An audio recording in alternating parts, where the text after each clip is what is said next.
नमस्कार दोस्तों, डिजिटल अखबार चैनल में आपका बहुत बहुत स्वागत है। दोस्तों मैं लेकर आ गया हूँ आपका आज का डेली डिजिटल अखबार। तो चलिए शुरू करते हैं बिना किसी देरी के। दोस्तों इंडिया में पिछले 24 घंटे में कोरोना के 57,981 मामले सामने आए, जबकि 941 लोगों की मौत हो गई। कुल मामले दोस्तों 26,47,663 हो गए हैं। इसके अलावा दोस्तों यूपी के कैबिनेट मंत्री और भारतीय क्रिकेट टीम के पूर्व सलामी बल्लेबाज चेतन चौहान का कोरोना के कारण रविवार को गुरुग्राम के एक अस्पताल में निधन हो गया। पंजाब विधानसभा के डिप्टी स्पीकर अजाब सिंह भट्टी व कैबिनेट मंत्री गुरप्रीत सिंह कांगड़ भी कोरोना पॉजिटिव हो गए हैं।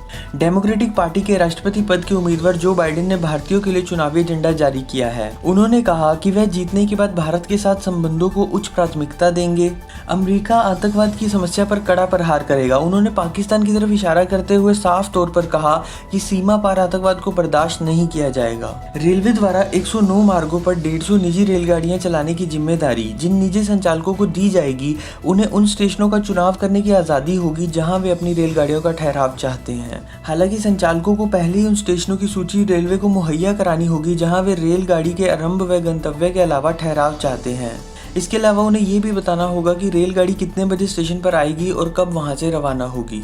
पंजाब सरकार ने 12वीं कक्षा तक सरकारी स्कूलों में मुफ्त पढ़ाई संबंधी औपचारिक तौर पर नोटिफिकेशन जारी कर दिया है। स्कूल शिक्षा विभाग ने नोटिफिकेशन में कहा कि सभी बच्चों को शिक्षा मुहैया करवाने के उद्देश्य से सरकारी स्कूलों में कक्षा 1 से 12वीं तक लड़के व लड़कियों से फीस नहीं वसूली जाएगी। पंजाब सरकार का यह कदम मुझे बहुत ही अच्छा लगा। आपके मुताबिक किसी भी बच्चे के जीवन में शिक्षा का क्या महत्व है, ये बात मुझे कमेंट करके जरूर बताइएगा। देश के सबसे बड़े bank state bank of India ने 74वें स्वतंत्रता दिवस के मौके पर अपने सेविंग अकाउंट होल्डर्स को तोहफा दिया है। एसबीआई ने अपने सेविंग्स अकाउंट खाता धारकों को कई तरह के चार्ज से मुक्त कर दिया है। बैंक के अनुसार अब कस्टमर्स को एसएमएस अलर्ट और मिनिमम बैलेंस न रखने पर शुल्क नहीं देना पड़ेगा।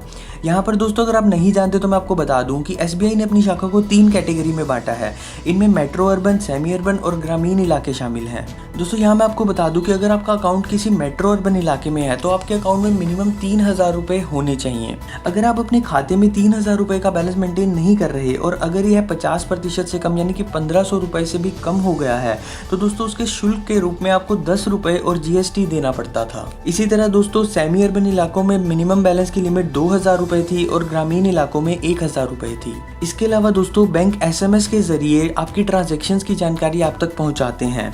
इसके लिए एसबीआई ग्राहकों से हर तिमाही के लिए 12 रुपए प्लस जीएसटी चार्ज करता था। लेकिन अब दोस्तों मिनिमम बैलेंस मेंटेन ना करने पर या फिर बैंक द्वारा भेजे गए एसएमएस का आपसे कुछ भी चार्ज नहीं किया जाएगा। दिल्ली सरकार ने महामारी को देखते हुए इस वर्ष गणेश चतुर्थी पर सार्वजनिक स्थलों पर प्रतिमा विसर्जन दौरान बड़ी संख्या में एकत्रित होने और सामुदायिक स्तर पर पर्व मनाने पर प्रतिबंध लगाया है। दिल्ली प्रदूषण नियंत्रण समिति डीपीसीसी ने कहा कि आदेश का उल्लंघन करने पर 50,000 रुपए का जुर्माना लगाया जाएगा। उन्होंने लोगों से कहा कि वे घर में ही बाल्टी या किसी अन्य पात्र में विसर्जन की रीत पूरी करें। इसके अलावा मुहर्रम पर भी धार्मिक जुलूस निकालने पर रोक रहेगी। इंडिगो एयरलाइंस ने 24 व 25 अगस्त से चंडीगढ़ इंटरनेशनल एयरपोर्ट से 4 नई फ्लाइट चलाने का फैसला किया है। इसके साथ ही यहां से चेन्नई के लिए सीधी फ्लाइटें शुरू हो गई हैं। एयरपोर्ट के पब्लिक रिलेशन ऑफिसर प्रिंस ने बताया कि चेन्नई के लिए नई फ्लाइट रविवार से शुरू हो गई है। यह फ्लाइट सप्ताह में 3 दिन रविवार, सोमवार व वीरवार को उड़ान भरेगी। ट्रेड वार और कोरोना वायरस संक्रमण के कारण चीन इस समय अमेरिका के निशाने पर है। अमेरिकी राष्ट्रपति डोनाल्ड ट्रंप चीनी कंपनियों पर और शिकंजा कसने की तैयारी कर रहे हैं। अब ट्रंप ने चीन की दिग्गज टेक कंपनी अलीबाबा पर बैन लगाने का संकेत भी दे दिया है। इसके अलावा कई अमेरिकी कंपनियों जैसे कि एप्पल, फोर्ड, वॉलमार्ट और डिज्नी ने ट्रंप प्रशासन से वीचैट और टिकटॉक को बैन करने का आदेश वापस लेने को कहा है। उन्होंने कहा कि इससे चीन में व्यापार करने वाली अमेरिकी कंपनियों को भी भारी नुकसान होगा। तो आज की न्यूज़ बस इतनी ही। अगर आपको ये वीडियो पसंद आई तो इसे लाइक और शेयर जरूर कीजिएगा और अगर आप इस चैनल पर नए हैं तो इसे जल्दी से सब्सक्राइब कर लें। मिलते हैं जल्द ही एक नई वीडियो में।